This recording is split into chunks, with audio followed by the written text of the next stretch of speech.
Welcome to week 5 of LIBS 301. This week we'll be looking at the information literacy step of evaluate. So we have made it halfway through the course and we are working our way towards creating that final essay. So for this week's to-do list, we have our required materials to look through, which is the week 5 instructor video, our evaluating sources, methods, and examples article, and how to write perfect annotations for our annotated bibliography video. For supplemental materials, we do have our evaluation methods videos. So this will be the How Library Stuff Works Evaluating Resources, which is the CRAP test, as well as the Using SIFT to Evaluate Sources for Credibilities tutorial. We do have some evaluation methods worksheets, which is the CRAP method, the proven method, and the SIFT method. And then how to format an annotated bibliography in 7th edition YouTube video. This week, we have 2 assignments due, which is the evaluating sources post and our annotated bibliography. Now, I will note that for both of these, you are evaluating sources, so please do use the same sources for both of these assignments. So the 2 sources you'll be using for your evaluating sources post, you can use those as 2 of your 5 sources for your annotated bibliography. Build upon your assignments and really have these work for you, not against you. So this week we are looking at the concept of evaluate, which is critically examining the found information for credibility, reliability, and usability.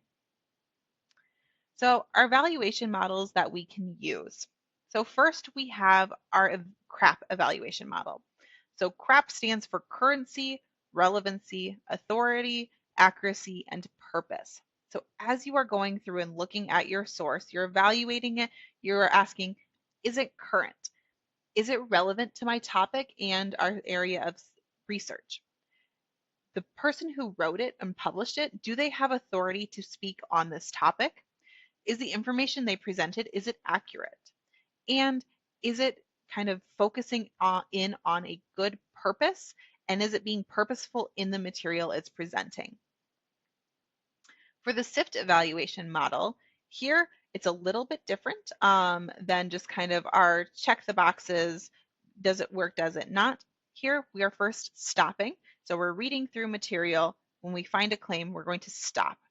Then we are going to investigate the source. Who made that claim? Why was it added into this paper? Next, we're going to find better coverage if we can. We're really saying, is this a good source? Is this the best source they could have used type of thing? Or is it a source that, again, really corroborates with other people and they're all saying the same thing? And then finally, we're tracing any claims, quotes, and media to that original context.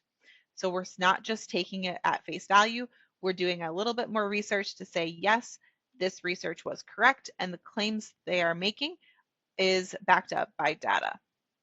So with these 2 models, and we also have additional models that you guys can look at. When you guys are working on that evaluating sources post, you will be using one of these models to kind of look at your sources. We're evaluating and diving into them.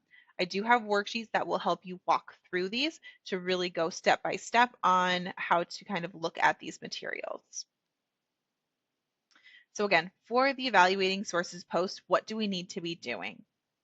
So we are evaluating 2 sources using an evaluation model and method of your choice. Again, there are optional worksheets available for you to fill out to help you guide through this process.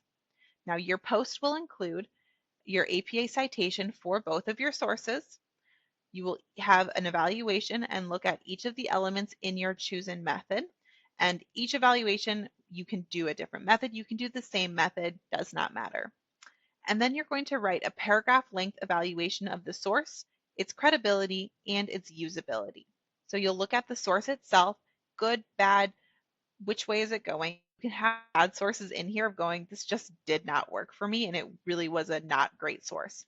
Its credibility, who wrote it, why did they write it, who published it, why did they publish it, and then its usability. So that's where you're looking at, will this be a good source for me to use to make my arguments within my final essay?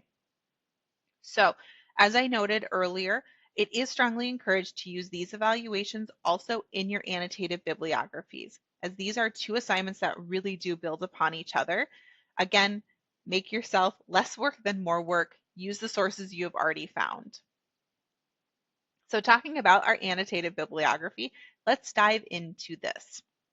So first, what is a bibliography? So this is a source that's just a list of sources. So it's your books, your journals, your websites, everything that you used when researching for a topic. It's everything you looked at. So these include everything that you looked at and used, regardless of whether or not they were used in your final paper or research process. So an annotated bibliography includes a write-up evaluating your sources and providing you with a context about the source and its usefulness to you. So what is the difference between a reference page and a bibliography? So your references page is the sources that you used within your paper. It's what you are citing within your research. A bibliography is everything you looked at during the research phase. So your bibliography is generally going to be much larger than your final reference list. So why do we want to create and use an annotated bibliography? So this is a quick go-to reference that helps you look at your research and your articles that you've already read through. The annotations help you organize and determine which sources to use throughout your paper and why you would want to use those.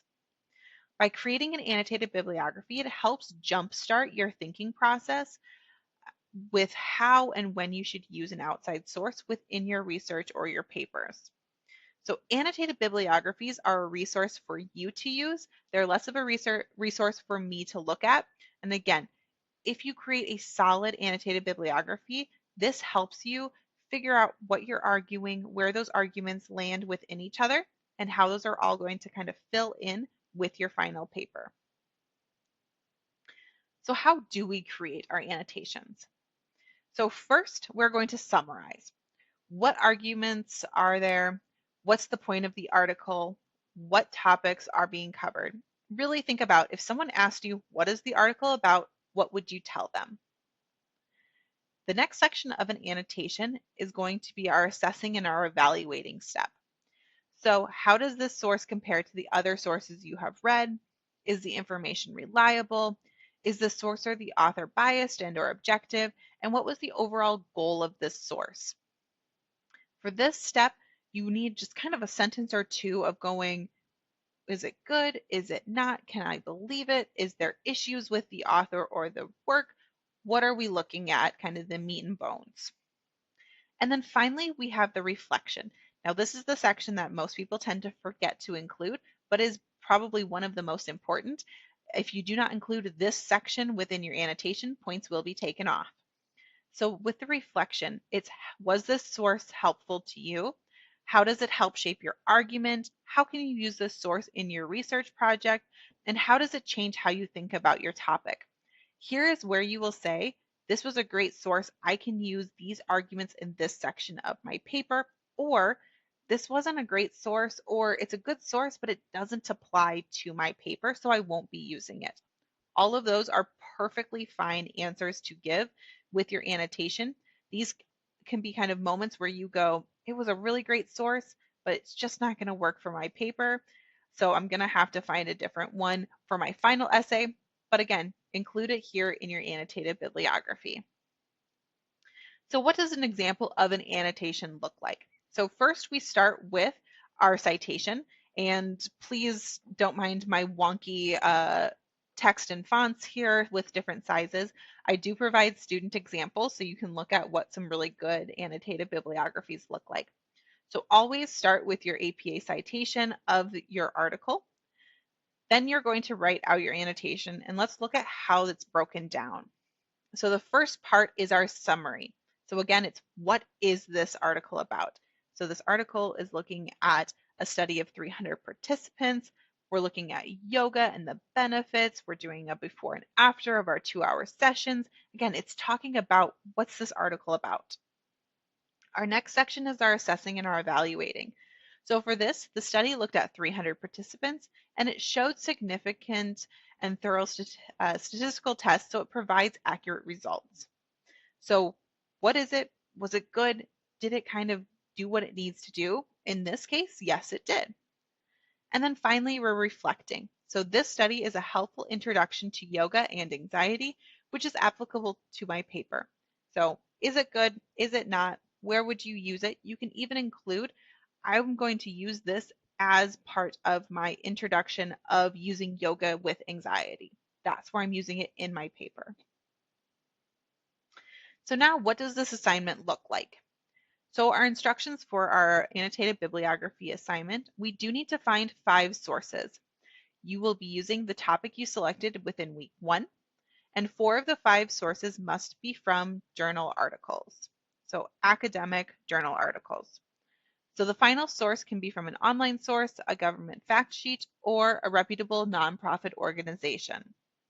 Each of your annotations will need to include an APA citation, your description of the source, and a critical analysis and usability of the source for your final essay. So again, it's strongly encouraged to use the sources from your evaluating sources assignment, as these 2 assignments really build upon one another. And again, you can also use your evaluation write-ups within your annotations, so you don't have to reinvent the wheel for each of your sources. For our points breakdown, this is 50 points in total. So 10 points are going to be for the source quality and types of sources, 15 points for our annotation quality and source evaluation, and 25 points for the citation and reference list formatting. So the annotated bibliography rubric is listed on both the instructions document and the assignment folder. Final thing to note, your annotations should be listed in alphabetical order like you would have it on your reference list. Materials to look through for this week. We do have our required materials of our week 5 instructor video, our evaluating sources, methods, and examples article, and writing perfect annotations for your annotated bibliography YouTube video. Supplemental materials you can look through is our evaluation methods videos. So we have 2 videos there, as well as our worksheets that you guys can look through and use for your assignments. We also have a format and annotated bibliography in APA 7th video. 2 assignments are due this week. So first is our evaluating sources post. Here we will be evaluating 2 sources that we found within your searches and are considering using for your final essay. Please respond to 2 of your classmates. The initial post again is due on Thursday, with your response to your classmates due on Sunday. For the annotated bibliography assignment, write up your annotated bibliography consisting of 5 sources in APA style. This assignment will be due on Thursday. If you have any questions, please reach out to me. I know annotated bibliographies is a very kind of challenging thing as you first step into these, so I am here to help, more than happy to give you guys guidance and walk through. I want to help you with your citations as well as your annotations. So email me or set up a one-on-one meeting, and I look forward to seeing your guys' annotated bibliographies and the sources that you guys have found. Have a great week.